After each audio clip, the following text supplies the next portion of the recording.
Our daily Bible reading for February 18th. Our reading today comes from the Gospel of Matthew, chapter 27. We'll be reading verses 1 through 44. When morning came, all the chief priests and the elders of the people took counsel against Jesus to put him to death. And they bound him and led him away and delivered him over to Pilate the governor. Then, when Judas, his betrayer, saw that Jesus was condemned, he changed his mind and brought back the 30 pieces of silver to the chief priests and the elders, saying, I have sinned by betraying innocent blood. They said, What is that to us? See to it yourself. And throwing down the pieces of silver into the temple, he departed, and he went and hanged himself. But the chief priests, taking the pieces of silver, said, It is not lawful to put them into the treasury, since it is blood money. So they took counsel and bought with them the potter's field as a burial place for strangers. Therefore that field has been called the field of blood to this day. Then was fulfilled what had been spoken by the prophet Jeremiah, saying, And they took 30 pieces of silver, the price of him on whom a price had been set by some of the sons of Israel. And they gave them for the potter's field, as the Lord directed me. Now Jesus stood before the governor, and the governor asked him, Are you the king of the Jews? Jesus said, You have said so. But when he was accused by the chief priests and elders, he gave no answer. Then Pilate said to him, Do you not hear how many things they testify against you? But he gave him no answer, not even to a single charge, so that the governor was greatly amazed. Now at the feast, the governor was accustomed to release for the crowd any one prisoner whom they wanted. And they had then a notorious prisoner called Barabbas. So when they had gathered, Pilate said to them, Whom do you want me to release for you, Barabbas or Jesus, who is called Christ? For he knew that it was out of envy that they had delivered him up.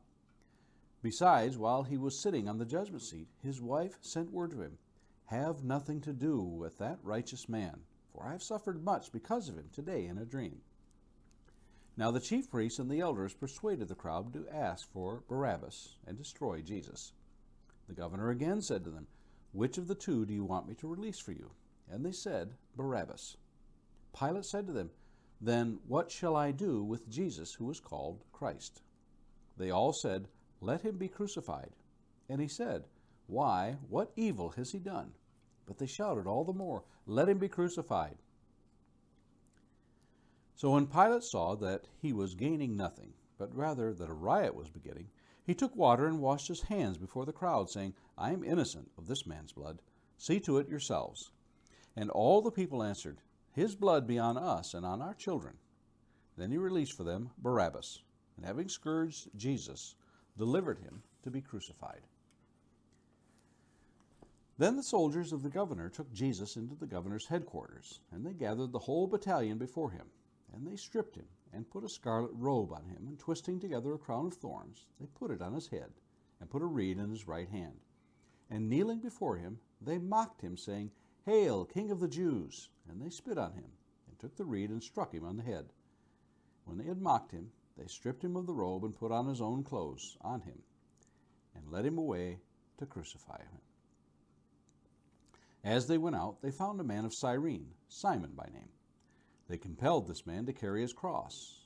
When they came to a place called Golgotha, which means place of a skull, they offered him wine to drink mixed with gall.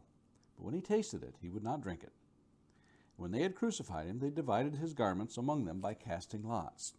Then they sat down and kept watch over him there. And over his head they put a charge against him, which read, This is Jesus, the King of the Jews. Then 2 robbers were crucified with him, one on his right and one on his left. And those who passed by derided him, wagging their heads and saying, You who would destroy the temple and rebuild it in 3 days, save yourself. If you are the Son of God, come down from the cross. So also the chief priests with the scribes and elders mocked him, saying, He saved others, he cannot save himself. He is the King of Israel. Let him come down now from the cross, and we will believe him.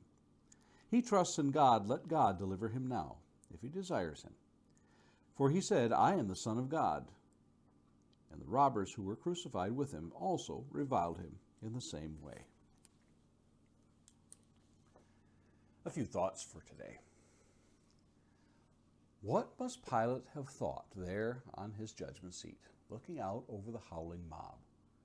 The anger they felt, the envy in their heart, and the hypocrisy they displayed by letting a murderer go free and calling for the death of an innocent man. Pilate must have seen through it all the way, yet something inside of him just couldn't do the right thing.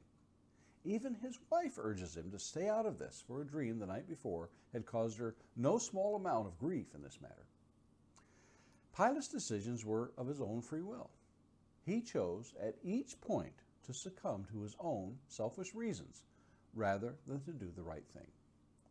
Even when he asked the crowd when they cried, "Crucify him!" Why? What evil has he done?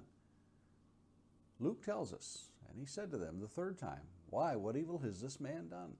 I have found in him no guilt demanding death. I will therefore punish him and release him." Luke 23:22. Pilate tried everything to get out of this predicament he was in. He tried to shift responsibility to Herod. He tried to let the crowd make his decision. He tried everything, it seems, but the right thing, which was to see this for what it was, a sham of a trial. Once again, we find that this is simply a fulfillment of prophecy. The innocent Lamb of God would be sacrificed and the guilty set free. Nothing about Barabbas is known beyond what is told in the Scriptures. Secular history says nothing of him or the insurrection he incited, nor the murder he committed. Everything about Jesus' final hours reeks of irony. Blood money to bribe Judas to betray him, mock trials with false testimony, a murderer set free while an innocent man is killed, mocked and scourged, insulted and beaten, crucified between two thieves, and then buried in a borrowed tomb. What a way to treat the one to whom we owe everything. We are truly fortunate we don't get what we deserve. I guess that's what's so amazing about the grace of God. A question of the day. Have you ever thought of how many cruel ironies there were in Jesus' final hours on this earth? And finally, a thought to meditate on this day. Consider everything that Jesus suffered so that we may have the opportunity to reign with him in heaven. And those are our thoughts for today, February 18th.